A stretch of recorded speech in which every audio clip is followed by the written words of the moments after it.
Hello दोस्तों, नमस्ते। Bihari educator YouTube channel में आपका स्वागत है। देखिए, आज बहुत ही बेहतरीन आपके लिए एक न्यूज़ लेकर आया हूँ। थोड़ा सा ध्यान से सुनिएगा, ठीक है। आपको ये तो बात पहले से पता चल गया होगा कि केमिस्ट्री में और फिजिक्स में और जो है आपको मेडिसिन के क्षेत्र में जो नोबेल प्राइज आपको मिलना था 2021 वाला आपको मिल चुका, ठीक है। लेकिन अभी तक ये बात आपको पता नहीं चला था कि लिटरेचर के क्षेत्र में किसको आपको नोबेल प्राइज 2021 वाला मिला है। तो फाइनली नाम आपको अनाउंस हो गया। मैं एक दिन लेट आपको वीडियो शूट कर रहा हूँ, ठीक है। तो किनको मिला है मेरे भाई? तो अब्दुल रज्जाक गुरनाह को आपको मिला है, ठीक है। ये तांजानिया के हैं, जो एक आपको प्रसिद्ध लेखक भी हैं और उपन्यासकार भी हैं, ठीक है। और ये जो है अपनी लेखनी में ज़्यादातर जिक्र करते हैं उपनिवेशवाद के बारे में, ठीक है, शरणार्थी के बारे में और उनके संस्कृति के बारे में, ठीक है। क्यों ऐसा करते हैं, यानी कि ज़्यादातर शरणार्थी के बारे में ये क्यों लिखते हैं मेरे भाई? आपको बता दें कि ये आपको तांजानिया में नहीं रहते हैं, ठीक है। तांजानिया से अपना शरण जो है ब्रिटेन में ले लिए हैं, यानी कि ब्रिटेन का ये शरणार्थी कहे जाएंगे, ठीक है। तो इसलिए उनका झुकाव जो है ज़्यादातर उनके तरफ होता है, ठीक है, शरणार्थियों की तरफ ज़्यादा होता है। तो आपको पता चल गया होगा। सिर्फ इस पॉइंट को याद रखना है कि अब्दुल रज़ाक गुरनाह को लिटरेचर के क्षेत्र में 2021 वाला नोबेल प्राइज मिला है। अगर हम लोग केमिस्ट्री की बात करते हैं तो केमिस्ट्री में किनको किनको मिला है थोड़ा सा ध्यान दीजिएगा। तो केमिस्ट्री में दो लोग को मिला है। एक है बेंजामिन लिस्ट, जो कि जर्मनी के हैं, और एक किनको मिला है भाई? तो एक है आपको डेविड मैकमिलन, ठीक है। डेविड मैकमिलन कहाँ के हैं भाई? तो ये आपको यूएसए के हैं। दो लोग को केमिस्ट्री में हो गया। अगर फिजिक्स की बात किया जाए तो फिजिक्स में आपको तीन लोग को मिला है। एक है आपको मनाबे, जो कि जापान के हैं। दूसरा है आपको जर्मनी के क्लाउस हेसलमैन, ठीक है। तीसरा है आपको इटली के जियोर्जियो पेरिसी, ठीक है। अगर हम लोग बात करते हैं कि मेडिसिन के क्षेत्र में किसको किसको मिला, तो मेरे भाई नाम बड़ा उटपटांग टाइप है। आपको डेविड जूलियस को मिला है, और दूसरा नाम है आपको पेटा पाउटियन, ठीक है। पेटा पाउटियन को मिला है। स्क्रीन पर सारे नाम आपको लिख दिया जाएगा, आप देख लीजिएगा, ठीक है। पेटा पाउटियन को, ठीक है। इसके बारे में थोड़ा सा हम बात करते हैं नोबेल प्राइज के बारे में, ठीक है, कि आखिर होता क्या है, ठीक है। तो नोबेल प्राइज जैसे सारे प्राइज आपको दिए जाते हैं मेरे भाई, तो उसी तरह से एक प्रकार का प्राइज है। आपको राशि कुछ दी जाती है, ठीक है। आप लोग एग्जैक्ट क्रोन में जो राशि दिया जाता है, स्वीडिश राशि दिया जाती है, उसको आप लोग डॉलर में कन्वर्ट कर लीजिएगा, ठीक है। और देख लीजिएगा कि कितना राशि होता है। राशि तो कहीं पूछता नहीं है, ठीक है। इसके हम शुरुआत की बारे में बात करते हैं। थोड़ा सा बात करेंगे दोस्त, ज़्यादा वीडियो को लंबी नहीं करेंगे। इसका शुरुआत आपको 21 जून 1900 से स्टार्ट है, ठीक है। लेकिन ये पहली बार कब दिया गया था? तो 1901 में दिया गया था, ठीक है।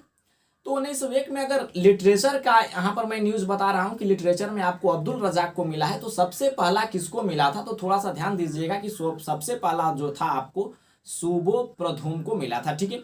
इनका नाम कुछ अजीब टाइप का है, सूधो है या फिर सूबो है, थोड़ा सा आप लोग क्लियर कर लीजिएगा, ठीक है। मुझे दिख नहीं रहा है, आपको सूली प्रधुम लिखा है, स्क्रीन पर लिख दिया जाएगा, ठीक है, सूली प्रधुम को। तो ये आपको आपके लिए इंपॉर्टेंट हो जाता है, ठीक है, लिटरेचर के क्षेत्र में।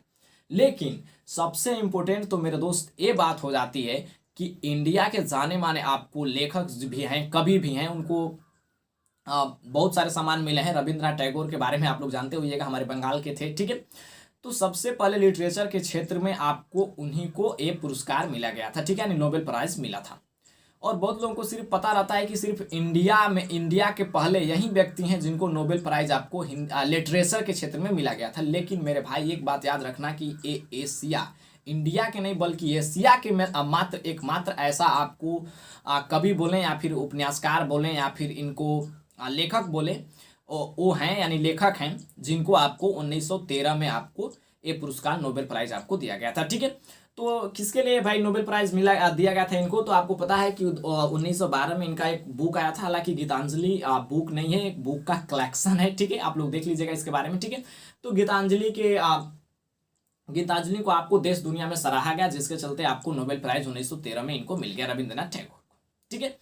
तो यही आपको न्यूज़ बताना था दोस्त कि हिंदी लिटरेचर का भी फाइनली आपको जो है नाम का अनाउंस हो चुका है और मिल भी चुका है पुरस्कार। तो कैसा लगा है वीडियो कमेंट करके जरूर बताइएगा। थोड़ा सा मुझे अभी न्यूज़ का बोलने का आइडिया नहीं है, तो इसलिए मैं थोड़ा सा घबराहट सा महसूस कर रहा हूँ, तो इसके लिए सॉरी यार, ठीक है। मिलते हैं नेक्स्ट वीडियो में। अभी कुछ पॉइंट आपको बताना है तो बता देते हैं, कोई पॉइंट आपको, सारे पॉइंट आपको बता दिया गया है, ठीक है।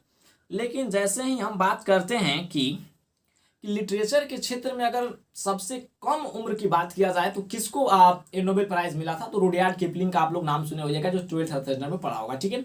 द जंगल बुक उनका बुक एक आया था, उस बुक के लिए उनको मिला है, ठीक है। अगर ज्यादा उम्र की बात किया जाए कि सबसे ज्यादा उम्र के कौन व्यक्ति थे जिनको आपको नोबेल प्राइज मिला है, तो मेरे भाई डोरिस लेसिंग, आपको उनको 88 वर्ष की उम्र में ये नोबेल प्राइज मिला था लिटरेचर के क्षेत्र में, ठीक है।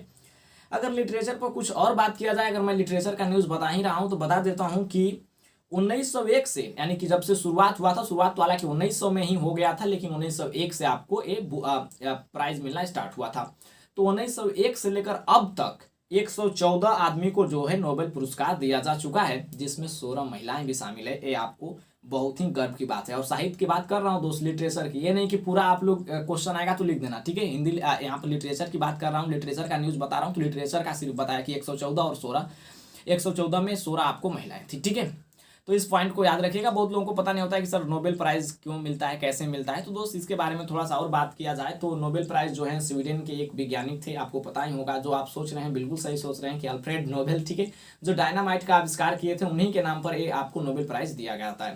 वो स्वीडन बैंक में आपको कुछ राशि अमाउंट आपको जमा करके चले गए थे दुनिया से, तो उसी राशि का जो ब्याज मिलता है, उसी ब्याज को उनके फाउंडेशन के द्वारा, यानी कि उनकी जो फाउंडेशन है, उनके फाउंडेशन के द्वारा ये राशि जो है कुछ गिने चुने लोग को दिया जाता है। गिने चुने लोग कैसा लोग होना चाहिए, ये भी बहुत लोगों के मन में भ्रम होता है कि कैसे लोग को दिया जाना चाहिए भाई। तो मेरे भाई जो मानव कल्याण के लिए काम करे, ठीक है, ये नहीं कि मानव के विनाश के लिए काम करे, ठीक है। वो 6 क्षेत्र हो सकता है, चाहे वो आपका चिकित्सा के क्षेत्र में कोई काम करे, या फिर फिजिक्स के क्षेत्र में, या फिर कोई केमिस्ट्री के क्षेत्र में काम करता है, या फिर कोई अर्थशास्त्र के क्षेत्र में काम करता है, या फिर कोई शांति के क्षेत्र में काम करता है, या फिर कोई लिटरेचर के क्षेत्र यानी कि साहित्य के क्षेत्र में काम करता है, ठीक है। 6 क्षेत्र में।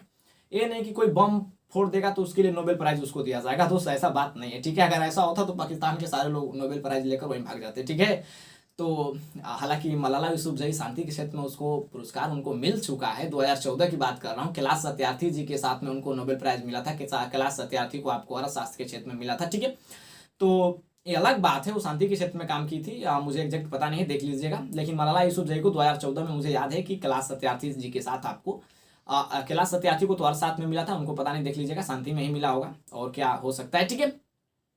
तो यही आपको न्यूज़ बताना था दोस्त, और उन्हीं के नाम पर ये न्यूज़ पुरस्कार मिलता है, और वहीं से आपका परंपरा जो है अब तक चलते आ रहा है। उनके टीम में आपको, उनके फाउंडेशन में 5 लोगों का टीम है, 5 लोगों के द्वारा ही वो पुरस्कार आपको वितरित किया जाता है।